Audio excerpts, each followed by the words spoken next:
अभी भी कह रहे हैं कि पिछली बार विधायकों के खातों में हमने पैसा डाल दिया। आप उनको जरूर बताएं कि एमएलए लैड जो दिया जाता है वो किसी विधायक के खाते में नहीं जाता, बल्कि वो सरकार को उस कार्यों को धरातल पर करवाने का काम करना होता है।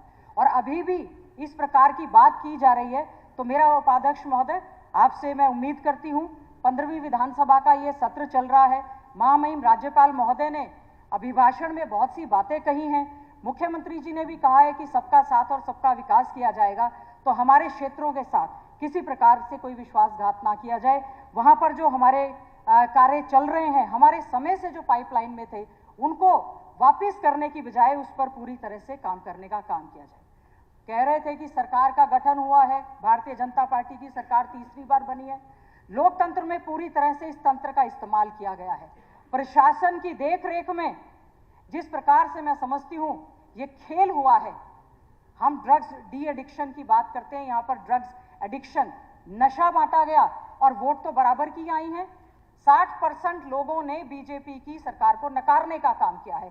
तो मैं उम्मीद करती हूं कि आने वाला समय बेहतर हरियाणा के लिए हम आपको एक आश्वासन देना चाहते हैं। हम पूरी तरह से कोऑपरेट करने का काम करेंगे ताकि हमारा हरियाणा बेरोजगारी में नंबर 1 की बजाय, क्राइम में नंबर 1 की बजाय, महिलाओं के प्रति बढ़ते हुए अपराध में नंबर 1 की बजाय तरक्की में 1 नंबर का राज्य बने। इसकी ओर से, विपक्ष की ओर से हमारा पूरा प्रयास रहेगा।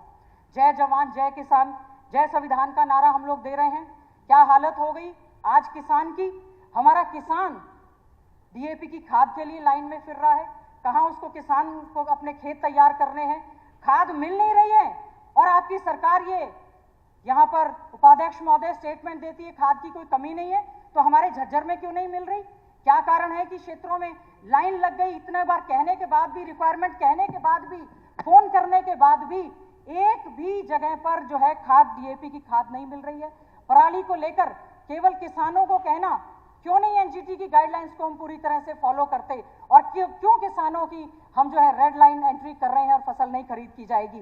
क्यों किसानों को थानों में जाकर आज खाद लेनी पड़ रही है। और हमारे क्षेत्र में फसल हमारी तबाह हो गई, बर्बाद हो गई।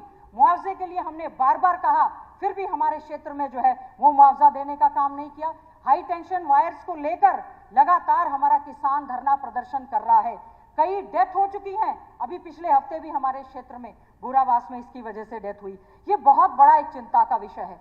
महामहिम राज्यपाल महोदय ने जो अपना अभिभाषण पढ़ा, हम सोच रहे थे कि उसमें भारतीय जनता पार्टी के संकल्प पत्र, घोषणा पत्र का जिक्र होगा, क्योंकि पिछली बार जो घोषणा पत्र बना था उसके लिए ये तय किया गया था एक कॉमन मिनिमम प्रोग्राम सेट किया जाएगा।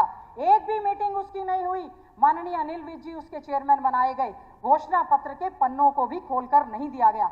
आज फिर से एक संकल्प पत्र आया है।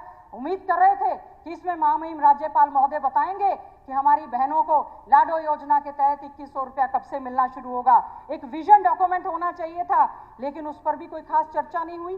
बेरोजगारी की मार झेल रहा हमारा युवा या तो अनएम्प्लॉयड है या अंडर एम्प्लॉयड है। महंगाई से जूझ रहे हैं। हमारा जो युवा है, अभी बड़ी वाहवाही लूटी जा रही है। हरियाणा कौशल रोजगार निगम के तहत 1,20,000 बच्चों को हम सेवा सुरक्षा देंगे। आप उनको पक्की नौकरी क्यों नहीं दे रहे। जब आप कह रहे हैं 2 लाख पक्की नौकरी खाली पड़ी है, तो मैं जानना चाहती हूं इस सदन के माध्यम से कि उपाध्यक्ष महोदय, तो जो अगर 1,20,000 इनको आप समायोजित कर लेंगे, तो क्या ये सैंक्शन पोस्ट के अगेंस्ट है, या 2 लाख नौकरियां जो है वो अलग है। इसमें कोई रिजर्वेशन नहीं दिया गया, कोई शेड्यूल कास्ट रिजर्वेशन नहीं, कोई बैकवर्ड क्लास का रिजर्वेशन नहीं, कोई एक्स सर्विसमैन नहीं, कोई डिसेबल नहीं। ये चल क्या रहा है देश में। कौन सुरक्षित श्रेणी में हमारा ये हरियाणा आज के समय में आ चुका है। अभी बात कर रहे थे, बड़ी खुशी से कहा कि हमने अनुसूचित जाति के वर्गीकरण का उपवर्गीकरण कर दिया। इसमें क्या अच्छा कर दिया। सुप्रीम कोर्ट ने आपको एक एडवाइजरी दी थी और सबसे पहला राज्य आप बना उपवर्गीकरण करने में। अच्छा होता अगर आप उस बैकलॉग को भरने की बात करते। अच्छा होता आप उस रोस्टर सिस्टम को लागू करने की बात होते। अच्छा होता आप अच्छे रोजगार देने की बात करते। ठीक है, आपने कर दिया। किस बेस पर कर दिया। अभी तक जातिगत जनगणना नहीं हुई है। केवल और केवल डिवाइड एंड रूल, बांटने का काम करने का काम आपने इसमें किया है। केवल और केवल, जबकि सुप्रीम कोर्ट के इस ऑर्डर में लिखा गया है कि राजनीतिक लाभ के लिए ना करें, लेकिन भारतीय जनता पार्टी की सरकार ने राजनीति के लाभ के लिए सबसे पहला राज्य बनते हुए डीएससी और नॉन डीएससी करने का काम किया है। कोई बात नहीं, आप उनको भी दें, हम ये नहीं कह रहे। आप हक तो दें, आप हक तो देने का काम करें। उपाध्यक्ष महोदय, मैं ये जानना चाहती हूँ, इस असुरक्षित प्रदेश में क्यों बांटने का काम? तो जनरल में भी आप ईडब्ल्यूएस मैं लेकर पूछना आए। चाहता हूँ, ये अपने लीडर से, अपने नेता से, देश के नेता से, प्रदेश में तो कोई है इनका लीडर, क्यों नहीं है? आज तक बैठे- नेता प्रतिपक्ष नहीं चुन सके। उपाध्यक्ष अपने महोदय, नेता से बयान दुआए कि हम डीएससी वर्गीकरण का विरोध करते, दो बयान। मैं तो अभी भी नहीं कह दो रही। बयान। उपाध्यक्ष महोदय, क्यों नहीं बयान देते आप लोग? उपाध्यक्ष महोदय, जो देश के अंदर मैंने बयान- ये कहा हम अगर पूरे कर देश दिया, में कर रहे हैं। उपाध्यक्ष हम पूरे महोदय, देश में करें, दो बयान आप। मंत्री जी पहले इस आपके बात यहाँ पे तो कोई लीडर है नहीं। आप देश कैसे में करें? नेता है तो दो मंत्री जी बयान। पहले इस बात पे कोई चर्चा है कि चली है उपाध्यक्ष कि महोदय, आप क्यों हिम्मत नहीं करते बयान देने का भी हम वर्गीकरण नहीं करेंगे?